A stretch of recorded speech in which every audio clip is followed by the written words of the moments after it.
Legislative Memo, Senate Bill 5838, to create a government task force to oversee development of artificial intelligence.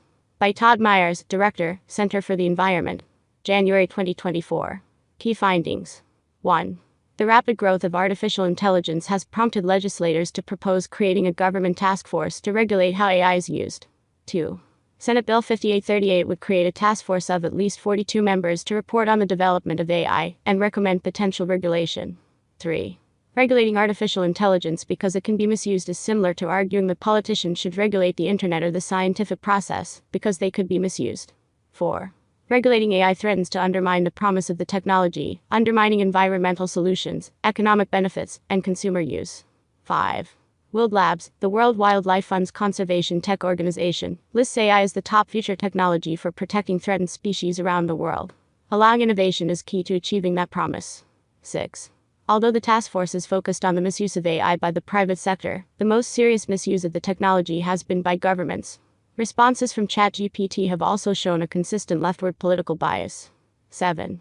Rather than looking to limit AI's innovation, legislators should focus on privacy and other concerns, in the same way they would with other information technologies and tools. Introduction. Just over 1 year ago, ChatGPT captured the public's attention by showing that this artificial intelligence, AI, tool can reply to questions in a way that is virtually indistinguishable from a human response.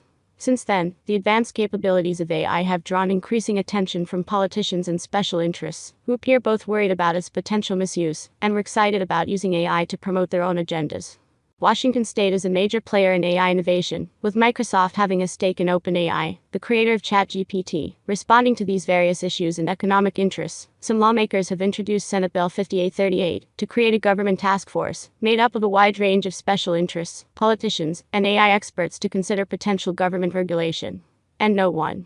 That task force, however, is more likely to hinder the growth of AI and make it hard to fulfill its promise as a tool for benefiting Washington's economy, the people of Washington, and to solve important social challenges like environmental sustainability. The purpose of the legislation is to catch up with the innovation that has occurred.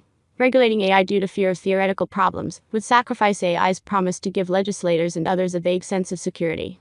The best way to ensure that AI achieves its potential as a tool for economic growth, a way to create environmental solutions, and bring benefits to Washingtonians, is to address concerns about the use of AI, in the same way we would address them if they were from the internet, the scientific process, or anywhere else. The text of SB 5838. The legislation contains 3 elements.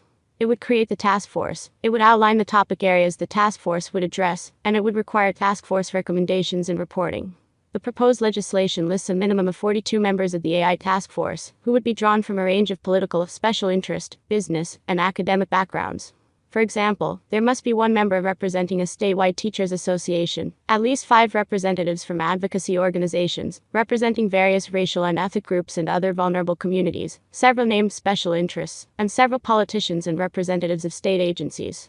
Of those 42 representatives, only 11 would be from groups that have some expertise in AI. Nearly 3/4 of the proposed task force members would be politicians or people from special interest groups unrelated to AI. The task force would be given a broad mandate to examine a wide range of topics, including identification of risks from AI, benefits and risks to the public broadly, recommendations on appropriate uses and limitations of AI, racial equity considerations, civil liberties issues, and how to educate the public about these issues. It also asks task force members to suggest regulation regarding testing of AI systems before public release, to protect privacy and security, and to ensure accountability, including oversight, impact assessment, auditability, and due diligence mechanisms. That is an extremely broad mandate. Regulation that can provide accountability, oversight, and impact assessment could be extremely intrusive. The large number of members of the task force, including members from special interest groups with no clear connection to artificial intelligence technology, and an expansive mandate, indicates the bill sponsors are having difficulty understanding the issues at hand and providing clear guidance. Given the public attention that AI has generated, the sponsors seem to feel they should provide oversight, even if they are unsure what should be overseen or how to do it. A large board, with a significant majority of members who have little understanding or experience of AI, combined with a vague mandate, is unlikely to deliver useful guidance for policymakers. The market, not government, made AI useful. The sponsor of SB 5838, Senator Joe Wynn, Democrat, Seattle, claims that AI could be the next big industry in Washington state. The remarkable growth in AI has occurred without direction from politicians. That lack of political control is what prompted introduction of the bill. Senator Wynne claims that the reason ChatGPT was released to the public was that investors like Elon Musk stopped providing funding. And 2.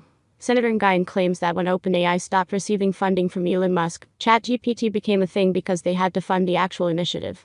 I am not familiar with the motive behind making ChatGPT public, but if Senator Nguyen is correct, the reason millions of people now have access to this incredible tool is due to the power of the free market. It wasn't government funding or foresight, but the recognition that ChatGPT is so useful that people would be willing to pay for it. Senator Wynne's comments indicate he feels that ChatGPT should not have been released to the public because the motive was to generate a profit.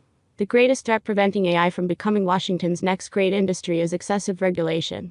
In Europe, more than 150 researchers and entrepreneurs signed a letter warning that the proposed AI Act would have catastrophic implications for European competitiveness. And 3. Washington needs to avoid similar mistakes. AI's potential to help the environment. The legislative interest in AI is prompted by the remarkable improvement in large language computer models like ChatGPT over the past year. Artificial intelligence is used in many other ways as well, and it already plays an important role in solving energy and environmental problems. For example, AI is used by a company called Sense to identify the unique electronic signatures of appliances in a house, providing real-time information about how homes and buildings are using electricity. That information can be used to find ways to conserve energy, cutting costs and reducing environmental impact. That technology has now been integrated into smart meters built by the Spokane-based company Itron. And 4. It is also used in smart thermostats like Google Nest and Ecobee to help homeowners keep houses comfortable by using the least amount of energy possible at times when prices and carbon intensity are low. Puget Sound Energy offers a program that provides rebates for homes with smart thermostats that can be used to reduce electricity demand during periods of stress on the energy grid. And 5. Experts in conservation technology have also identified artificial intelligence as the most promising tool to advance conservation. The State of Conservation Technology 2023 report from World Labs, which is affiliated with the World Wildlife Fund, found that while AI currently ranks 10th out of 11th in conservation technologies in use, it ranked number 1 in the capacity to advance conservation. That promise can only be realized by expanding the diversity and reach of innovation. Adding political barriers to new applications of AI will slow down the innovation that is necessary to ensure AI becomes the tool conservationists are hoping it will become. The number of ways artificial intelligence will be used to address environmental problems continues to grow. The Pacific Northwest National Laboratory recently launched the Center for AI at PNNL, with the specific goal of promoting energy resilience. And 6. Government regulation authored by a panel of special interests risks slowing down this important avenue of innovation.